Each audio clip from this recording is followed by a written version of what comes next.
دا یو خور سوال کړی دی، وی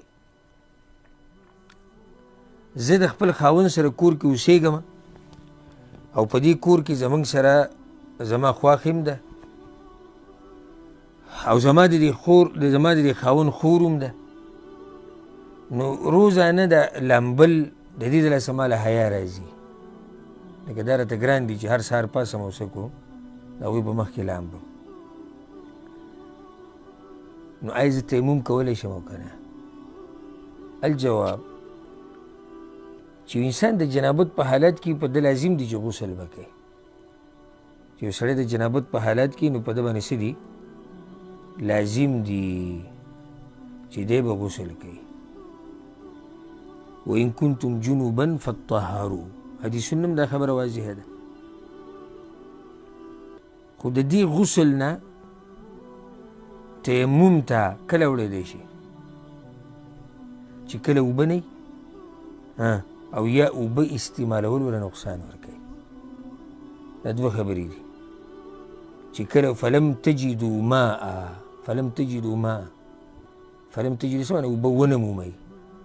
دا کومې چې نشي استعمالولی دی هم داسې دی چې لکه او دې لپاره نور روایت هم دي چې اوبه استعمال نقصان ورکوي، نو بیا دغه ټیم کې تیمم کولی شي. دوه حالات دي.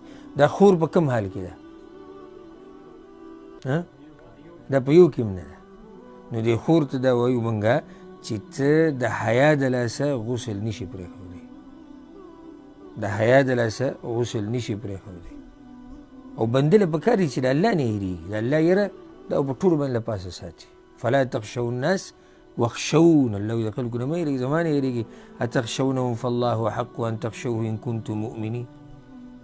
او حیا ګوره په دوه قسمه ده. حیا په څو قسمه ده؟ په دوه قسمه ده.